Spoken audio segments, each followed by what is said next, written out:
Greetings, ladies and gentlemen. Today is June 23rd, and we've got some hot NL teams. The Reds on an 11-game streak, the Braves on an 8, and the Giants were on a 10. Let's talk about it.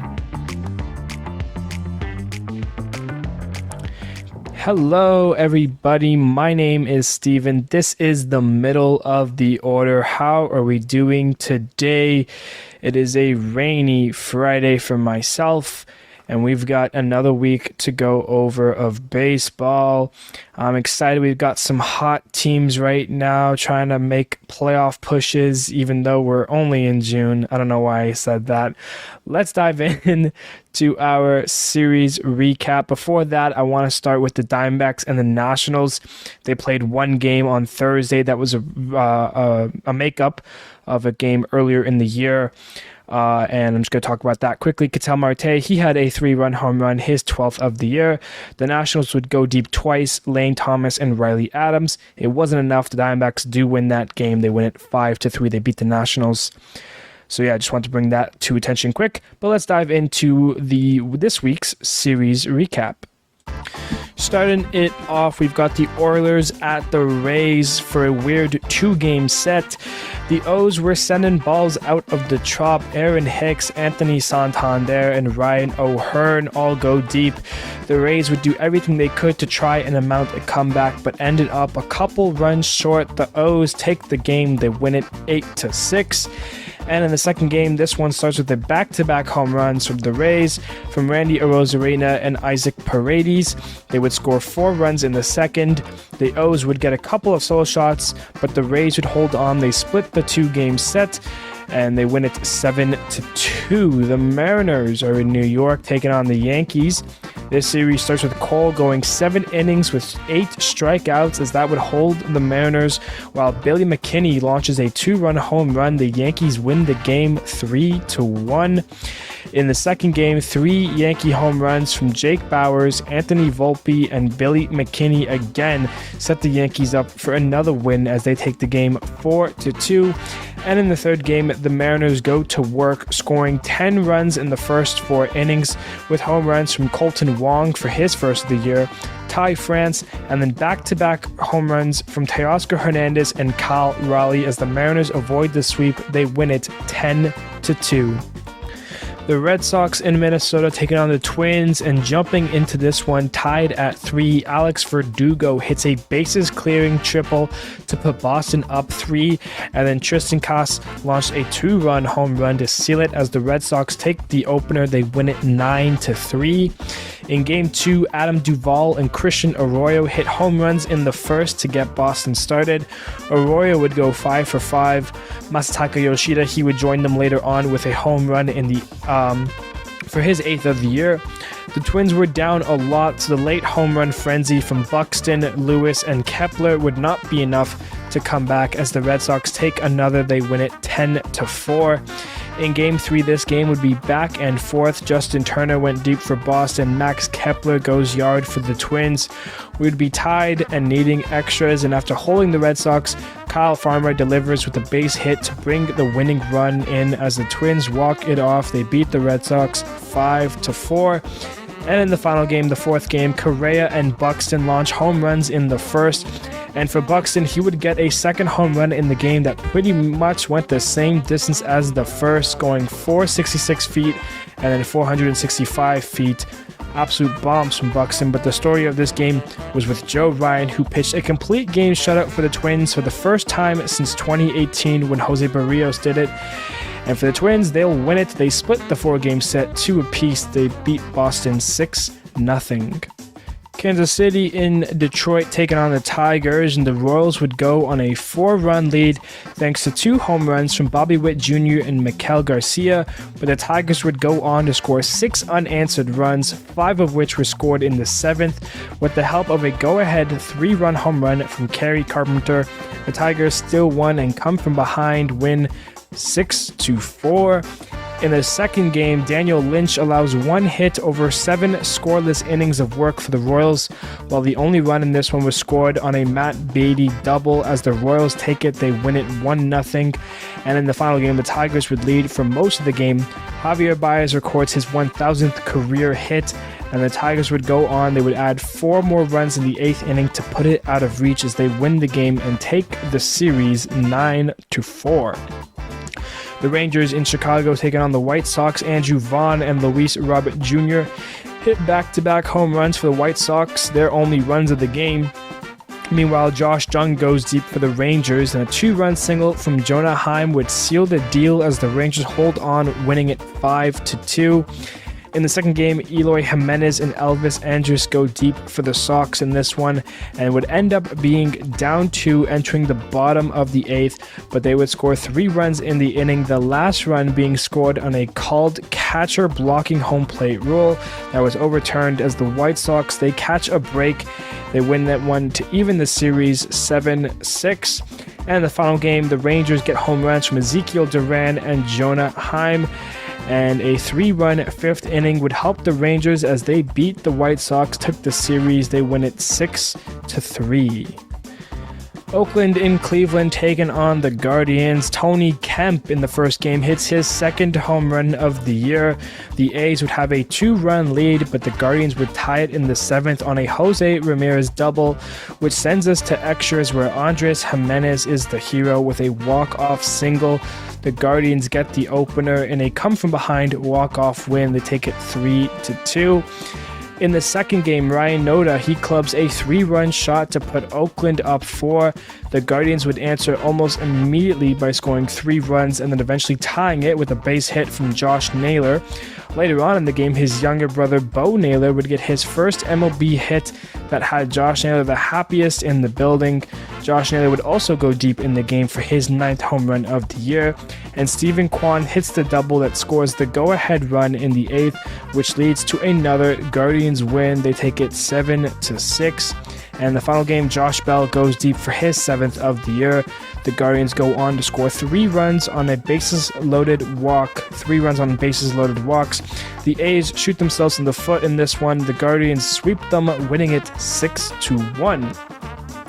It's the Battle of LA. The Dodgers taking on the Angels in a 2-game set. And in the first game, Clayton Kershaw and Reed Detmers is in a pitching duel. They both go 7 innings as the Dodgers would then get 2 runs in the 8th, as that would be all she wrote as they beat the Angels, winning it 2-0.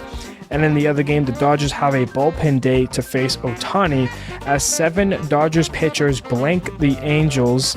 2 solo shots from Freddie Freeman and Miguel Vargas would be what the Dodgers need to sweep the Angels in the 2-game set. They win another one 2-0. The New York Mets in Houston taking on the Astros. Daniel Vogelbach and Francisco Lindor both go deep for the Mets as they score 5 runs in 2 innings each, specifically in the 3rd and the 9th. The Mets blow out the opener. They win it 11-1. In the second game, Justin Verlander, going up against his former team, gives up a home run to Alex Bregman as Framber Valdez deals against the Mets, resulting in a Houston W, evening the series 4-2. And in the last game, back and forth in this one, the Astros get home runs from Chas McCormick and Yanyer Diaz, while Pete Alonso gets his first home run since coming back from injury for his 23rd of the year. But in the end, the Astros hold on. They beat the Mets in the game and take this series. They win it 10-8. The Marlins and the Blue Jays. Jorge Soler, he hits his 21st home run of the series, while Luis Arias goes 5 for 5 to bring his average up. The Marlins, blow out the Jays, winning it 11-0. In the second game, it's a pitcher's duel between Yusei Kikuchi and Yuri Perez as we are tied at 0 late until the Jays score 2 runs in the 8th thanks to hits from Ernie Clement and George Springer as the Blue Jays even the series with a 2-0 W. And in the final game, the Blue Jays get to Sandy with a 5-run second inning, and later in the game, Matt Chapman goes deep for his 10th of the year. The Blue Jays win it. They take the series 6-3. The Braves and the Phillies. This series starts both these teams on 6-game winning streaks, and after the first game, one would be on a 7-game winning streak, and the Braves get home runs from their power guys Austin Riley and Matt Olson. As they take the game, they win it 4-2. The Wednesday game was rained out and is scheduled to be made up on September the 11th. So in the final game on Thursday, Aaron Nola and Bryce Elder pitched beautiful games, as we would be scoreless after 9 innings and need extras, where the Braves went on to score 5 runs in the 10th inning with a Marcell Ozuna 2-run home run. The Braves win it to take both games in this series, with that one being rained out. They extend their winning streak to 8, and they win it 5-1. The Cardinals in Washington taking on the Nationals, and the Cardinals, who were down 5, would come back to tie it up with a Brendan Donovan home run, and then took the lead the next batter as Paul Goldschmidt goes deep for back-to-back home runs. The Cardinals get a come-from-behind win, and they take the game 8-6. In the second game, Dylan Carlson paves the path for the Cardinals with 2 home runs in the game. Paul DeYoung would join him and go deep for his 11th of the year. The Cardinals win back-to-back games. They take it 9-3. And in the final game, CJ Abrams goes yard for his 7th of the year for the Nats, while Trevor Williams and the rest of the Nationals' pen blanks the Cardinals. They avoid the sweep. They win it 3-0. The Cubs and the Pirates. The Pirates on a big skid, looking to take a game or two against the Cubs, with the help of Henry Davis playing in his first MLB game, and he records his first ever MLB hit. But unfortunately, it wasn't a nice night for the Pirates, as they got shut out by Drew Smyly and the Cubs bullpen, while the Cubs offense goes to work, scoring 8 runs, resulting in a Cubs W. They take it 8-0. In the second game, Marcus Stroman continues his dominance this year with another great start, as Tucker Barnhart hits his first home run of the year for the Cubs, and Mike Tauchman gets his second of the year. They win it 4-0. And in the final game, another pitching performance from Kyle Hendricks, as the Cubs starters were great this series, and Nico Horner helps out the bats with a 2-run triple and a home run for his 5th of the year. The Cubs, they sweep the Pirates, who have now lost 9 straight games and counting. They lose that one 8-3. The Diamondbacks and the Brewers in the first game, thanks to Alek Thomas. He hits a 3-run home run. The Diamondbacks score 6 runs in the first inning, and to finish off the game, Corbin Carroll hits a home run in the 9th. The Diamondbacks get the opener. They win it 9-1. In the second game, a home run from Ketel Marte had the Diamondbacks out in front early. The Brewers would start scoring and get a home run from Jesse Winker, and in the bottom of the 7th, the Brewers would take the lead after scoring 4 runs in the inning, resulting in a win and evening the series. They take it 7-5. And in the final game, Raimel Tapia gets his second home run of the year, taking Zach Gallen deep, but after that he would settle in, and the D-backs would score 5 runs late to take the game and the series. They win it 5-1. The Rockies and the Red Hot Reds, and the Reds on their amazing winning streak will get reinforcements as the veteran leader of the team, Joey Votto, returns. He is healthy and ready to play.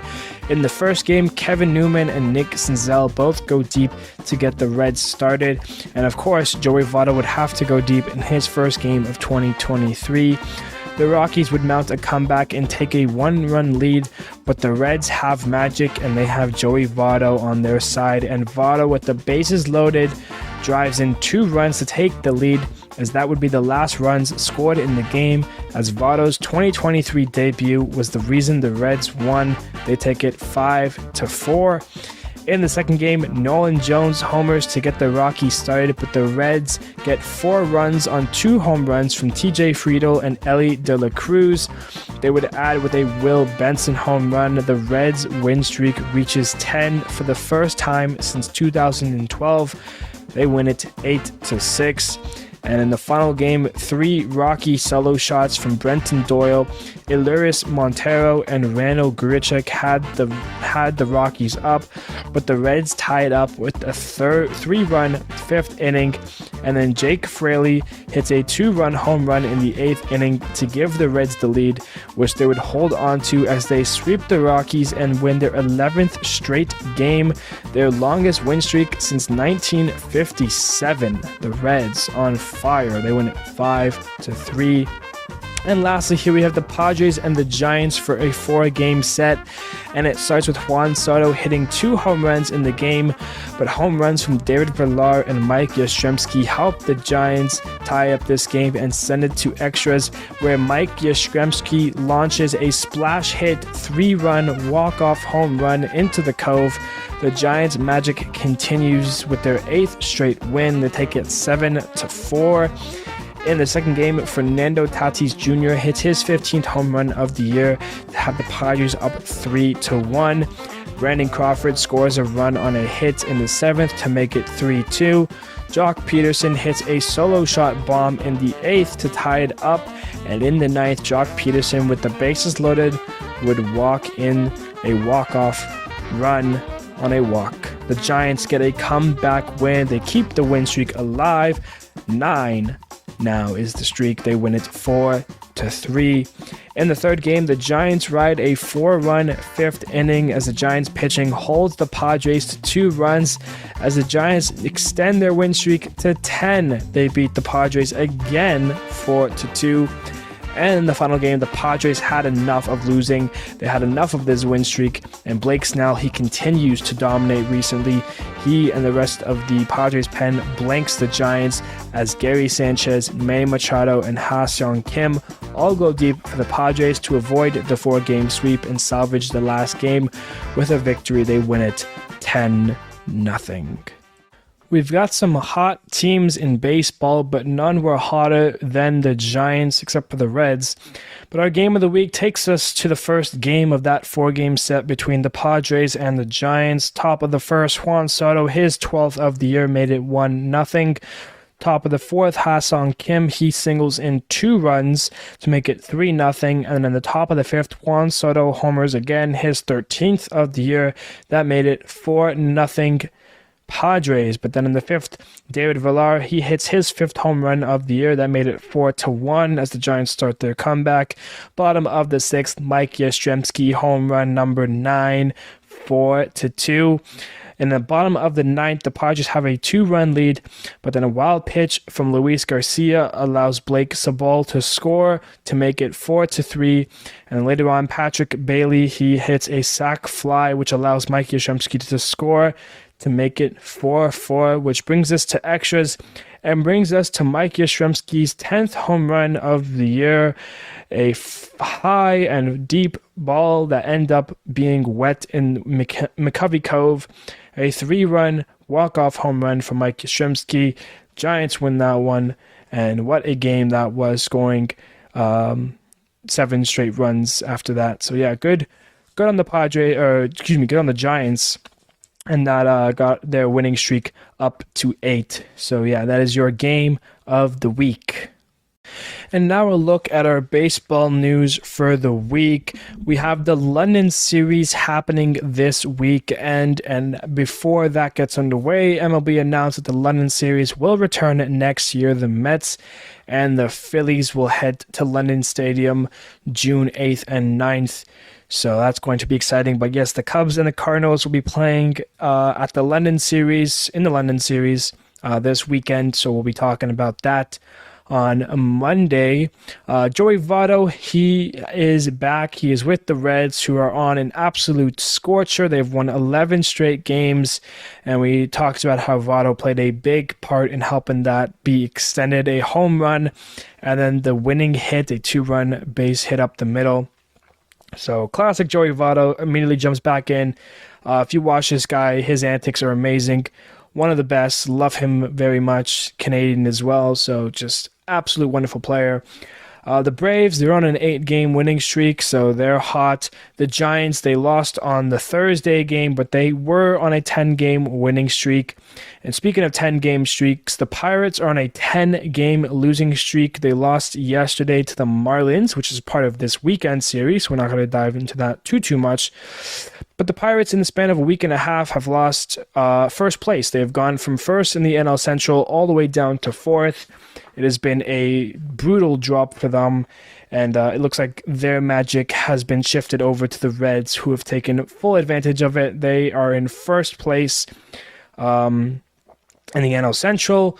When we do our playoff predictor later on, they're going to be in it for the first time since I started it. They're the 20th team to be in the playoff predictor, so good for the Reds to be joining up with the Giants, who were 19th. They debuted last week on Friday there. Henry Davis, he made his debut with the Pirates. Well, he got his first Major League hit. We'll have more on him on Monday because he had a pretty nice game yesterday against the Marlins. Gavin Williams, the Guardians' #1 prospect, he got the call and debuted on the Wednesday game against Oakland, where he gave up the 3-run home run to Ryan Noda. His line for his first MLB start: 5 2/3 innings pitched, 4 hits, 4 earned runs, 3 walks, and 4 Ks. So nothing too spectacular. If you take away that home run, though, it's a pretty nice start for him. Gio Urshela with the Angels. He is out for the year with a pelvis fracture, so he's done, and that's another blow to the Angels. And last part of news to talk about, Garrett Cole was not happy with Jose Caballero. I pronounced it and I forgot for a second. Jose Caballero for the Mariners. I was not happy. He has some antics that he likes to do while batting and everything, and Garrett Cole was not pleased. He threw 2 pitches kind of high above his head, and then after striking him out, was walking off the field and waved his finger no at the Mariners bench. He said in an interview that he was talking to one of the coaches, but yeah, he definitely was not pleased with how Jose Caballero played his game. Thought to mention that, and that will do it for our baseball news.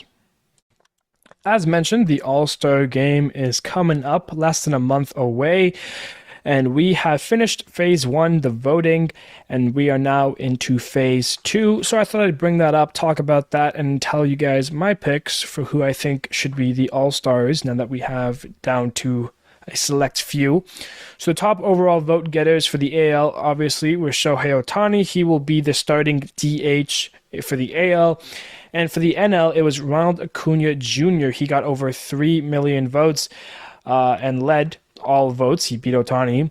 So he will be one of the starting outfielders for the NL side of things. So I'll take a look at which top 2, and for outfielders, top 6 in this case, and give you guys my picks. So for the AL side, first we've got the catchers, Adley Rutschman from Baltimore and Jonah Heim from the Rangers, both having extremely good seasons.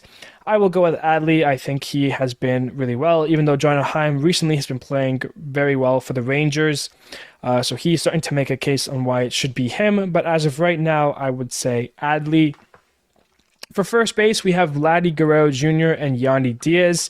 Now, I am a big Blue Jays fan. However, if we go by the numbers, it definitely should be Yandy. Vladdy should not be the all-star starter for first base. Is Vlad an all-star? You could make a case, but I think if we're going off of numbers and everything, Yandy Diaz deserves to be the starter for first base. But we know what kind of impact the Canadian voting can make. 5 Blue Jays are in the top 2 here for certain teams, so we'll see the rest of them. But yeah, Vladdy and Yandy, my pick would be Yandy. For second base, it's Marcus Semien from the Rangers and then Whit Merrifield from the Blue Jays. And although Whit's been pretty good as of late, Marcus Semien has been absolutely phenomenal. Ever since Marcus Semien was a Blue Jay and he made the move from shortstop to second base, he's been one of the best second basemen in the league, with a couple of outlier months. But yeah, Marcus Semien is definitely my pick for AL second baseman. For third baseman, Josh Jung and Matt Chapman. Now this one is interesting because Josh Jung, he's been very solid throughout this year. Matt Chapman had an incredibly hot start in April, but has slowed down since. He's been okay since June, but May was definitely hard on him. You could go either way with these ones. I do think Matt Chapman should get the All-Star as of right now, although I think it's extremely close, and the voting would say that as well, as they were the closest between them. For shortstops, we have another Blue Jays and another Rangers, Bo Bichette and Corey Seager. I think Bichette is a clear lock there. He's been leading hits since the start of the season, except for now recently. It's now Arias. We'll go into that with the stat leaderboard. But Bo Bichette, he's been phenomenal. He's, just been tearing it up. He's 25, 101 hits. He's batting .317. It should be Bo Bichette over Corey Seager. Corey Seager, he's been great since he's come back from injury, but he did miss a lot of time with that injury in the month of April and May, so I do believe it should be Bo Bichette. Looking at the outfield, we have Aaron Judge, Mike Trout, Randy Arozarena, Yordan Alvarez, Kevin Kiermaier, and Adolis Garcia. I think Aaron Judge and Mike Trout are absolute locks. I think they'll be two of the outfielders for sure, which leaves one spot for Randy, Yordan, Kiermaier, and Garcia. First, Kiermaier, I think, has been out of his mind. He's definitely the best defender among all these six. And for the role that he's been placed in with the Blue Jays, he's been doing a very good job. Do I think Kevin Kiermaier should be the starter? Absolutely not. But do I think he deserves to be an all-star? I do. 100% Kevin Kiermaier has had a really good year, and he's been playing batting ninth properly for the Blue Jays, and he's done a really good job turning it over to the top hitters. So I definitely think Kiermaier is good, but I don't think he should be the starting all-star. We'll use this with Randy, Garcia, and Alvarez. Yordan, I think, is the pick. I think Randy and Adolis are great. Garcia has been leading in RBIs for most of the year. Randy's been Randy all season long, but I think Yordan has that edge over him. He's got the home runs. He's got everything. I think Yordan should be the pick. So my outfielder picks are Judge, Mike Trout, and Yordan Alvarez. And of course, for the DH, we have Shohei Ohtani, which now takes us to the National League side. Starting off for catcher, Sean Murphy and Will Smith. This is another one that's very close, and I can see it going either way. We have the Braves catcher versus the Dodgers catcher, and I'm going to go with the Braves catcher. Sean Murphy, he's been phenomenal, and going over from Oakland to Atlanta has really helped him out. He's got 12 home runs, and he's been pretty much the best defensive catcher. So I will go with Sean Murphy. Sticking with the Braves and the Dodgers, first baseman, Dodgers Freddie Freeman, and Braves Matt Olson. Both good. Freddie Freeman is definitely the best, though. Freddie Freeman by far. Matt Olson beats him in home runs, but, Freddie Freeman is definitely my pick there. For second baseman, we have Luis Arias and Ozzie Albies. Arias is going for 400. He's been hitting the ball like crazy. He doesn't have a lot of home runs, but when you're hitting all over the place, you don't need to. And when you watch this guy, swing the bat, he's able to bring it to right field, left field. Wherever there's a gap, he'll find the gap. The Marlins picked him up on a trade with Pablo Lopez, and I think they've won that trade. Luis Arias has been phenomenal. He's exciting to watch. I definitely have him being my second baseman for the All-Star game. For third baseman, we have Nolan Arenado and Austin Riley, two of my all-time favorite players. I love both of these guys, love third baseman in general, but I do think Nolan Arenado deserves it. It's the Cardinals' really only shining spot. He's been really good, especially in the month of May. And while Riley is a power hitter and drives in a lot of runs, his average isn't the greatest. He doesn't hit the ball a lot, does strike out a lot, but all power hitters do that. Among all power hitters, Austin Riley is one of the better ones, but I do think Nolan Arenado deserves to be the starting third baseman. For shortstop, we have Orlando Arcia from the Braves and Francisco Lindor from the Mets. And when you think of all the shortstops that are in the NL, Xander Bogaerts, Dansby Swanson, Francisco Lindor, it was hard for me to think that Orlando Arcia would be leading the votes, but he's been very good. He's been very dominant. And, considering what the Braves, they went from Dansby Swanson to Orlando Arcia, and Orlando Arcia has been really well for them. So I definitely have Arcia being my pick for the Braves. For the DH, we have JD Martinez and Bryce Harper. Both are good, but I think Bryce Harper deserves it. He's come back from injury well before he should have, and he's been ranking. He's been put in the Phillies, trying to get them in a position to strike for, playoff C and go for all this stuff. He obviously missed a lot of the April, but since May, since he's been healthy, he's batting .301. He's only played 41 games, so I think that's how JD could out him. But my pick would be Bryce Harper. And lastly here, the outfield. With Acuna taking the one spot, we have only 4 outfielders for the other 2. Mookie Betts, Corbin Carroll, Lourdes Gurriel Jr., and Michael Harris II. Now, no offense to Michael Harris II, but I do think it's Mookie Betts and Corbin Carroll. It has to be Corbin Carroll. He's been phenomenal. I'm a big Corbin Carroll fan these days. So I do think it should be Mookie Betts and Corbin Carroll, but that's not a knock to Lourdes Gurriel Jr. because he's been phenomenal. If Mookie Betts was not, Mookie Betts, I think Corbin Carroll and Lourdes Gurriel should both be there. Those Diamondback outfielders are a big reason as to why they've been in first place for so long, why the D-backs have been so surprising. I think both have been very good. I could see both being starters, but I think only one of them will get it because obviously you have Mookie Betts, and if one of them gets it, it will be Corbin Carroll. But I think Lourdes Gurriel should be an all-star. Same way I said that about Kiermaier. But yeah, that is the All-Star for Phase 2. The voting will start shortly. And last thing to mention is that Julio Rodriguez is the first to be announced for the Home Run Derby. So that's 1 of 8. The other 7 still unaware of. But obviously, since the All-Star game is in Seattle, you have to have your star Julio in it. So it makes sense. He has announced that he will be playing in the Derby. So yeah, that's all the All-Star news we've got for today. Those are my picks as well. And we're going to continue with the rest of the episode as normal. So now we've got our hot and colds for the week, and we'll start with our hots as normal. Miguel Garcia with the Royals, 11 for 25, 1 home run, 4 RBIs, 8 runs, good for an OPS of 1.62. Ellie De La Cruz with the Reds, 10 for 22, 3 doubles, a home run, 2 RBIs, 6 runs, and 0 strikeouts. Very impressive, an OPS of 998.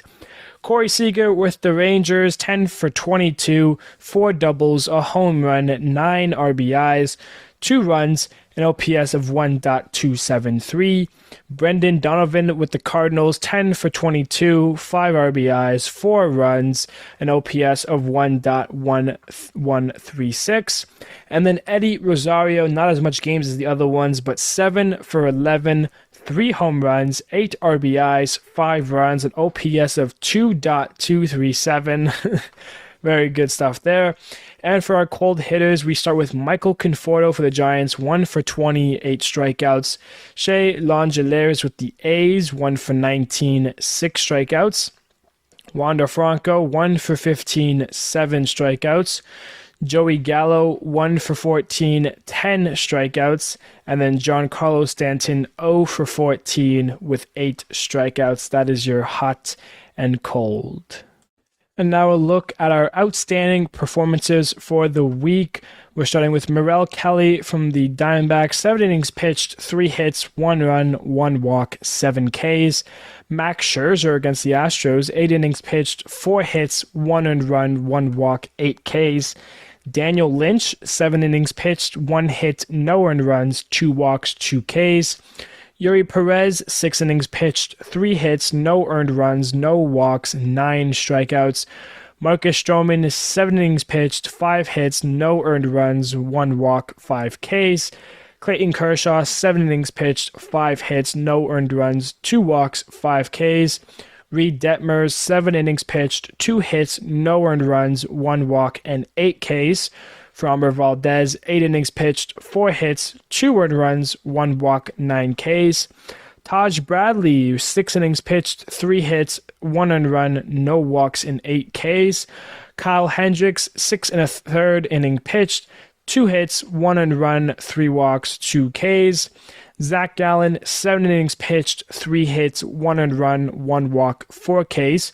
Shohei Ohtani, despite being the losing pitcher, 7 innings pitched, 5 hits, 1 earned run, 2 walks, 12 Ks. Bryce Elder, 7 innings pitched, 3 hits, no earned runs, 2 walks, and 6 Ks.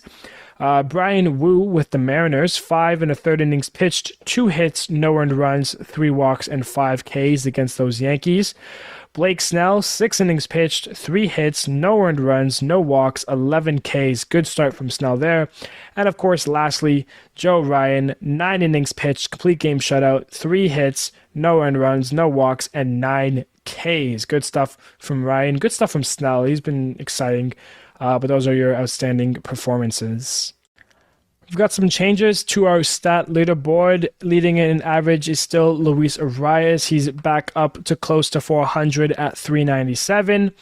In hits, it's no longer Bo Bichette. It is Luis Arias at 106, but Bo only 5 hits behind him. Home runs, it is still Shohei Ohtani at 24. RBIs, we have a 3-way tie. Shohei Ohtani, Adolis Garcia, and Rafael Devers all with 58 RBIs.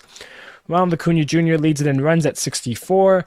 Juan Soto in walks at 67. Esteury Ruiz at 39, one more from 40. OPS is still Shohei Ohtani, but now it's below 1. It's 0.993.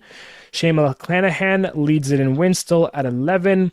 The ERA is back to Shane McClanahan leading in that at 2.23. Spencer Strider still leading it in Ks at 136. And in the saves, it is still Emmanuel Clase, but he has company. Jordan Romano is back in the leaderboards. Both of them have 22 saves, lead that category there, and that is our stat leaderboard. And now a look at the upcoming weekend series. Starting off, the Royals and the Rays will face off. The Rangers and the Yankees, that's a fun one. The A's are in Toronto taking on the Blue Jays. Good one for the Blue Jays to get some wins there, hopefully. The Mariners in Baltimore taking on the Oilers. That's a very fun one. We've got a sock off. The Red Sox and the White Sox take place. Twins at Tigers, Brewers at Guardians, the Mets at the Phillies. That's always an interesting matchup there. Pirates at Marlins.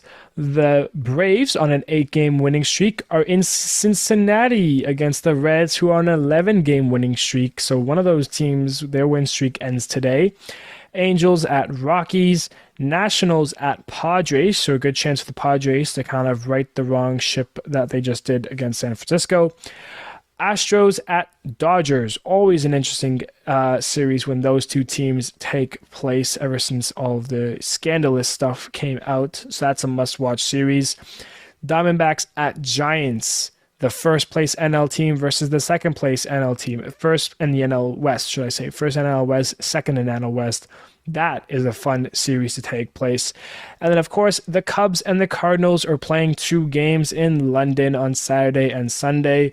The Cardinals will host those games, but the London series happens this weekend. So a lot of good series to watch, especially in the NL side. Those are our upcoming series. And we'll take a look at our playoff predictor now, with the 6-seeded Yankees taking on the 3-seeded Twins, in which the Yankees win that game. The Astros in the 5 seed taking on the Oilers in the 4 seed, in which Baltimore wins that game, so they're off to the division series. Yankees at Rays, and the Rays win that series. Baltimore in Texas taking on the Rangers, and Baltimore wins that series. Baltimore kind of having a run here. Championship series, the Oilers and the Rays, and it is the Oilers who win that game. They're heading to the World Series. Wow, first time, I'm pretty sure, for that. The Dodgers and the Reds. Dodgers in the 6 seed and the Reds in the 3 seed. Surprise, surprise. The Dodgers win that game. And then the 5-seeded Giants taking on the 4-seeded Marlins. And it is the Giants who win that game. So they're off the division series. Dodgers at Braves, and it is the Braves who beat the Dodgers. They had the championship series. Giants at D-backs, the first place NL West team, the second place NL West team. They're playing this weekend, and the simulator has the Giants winning that series. So for the championship series for the NL, it is the Giants in Atlanta taking on the Braves, and it is the Braves who win it. which means our World Series matchup is the Baltimore Orioles taking on the Atlanta Braves. And surprise, surprise, it's the Baltimore Orioles who are the 2023 champions.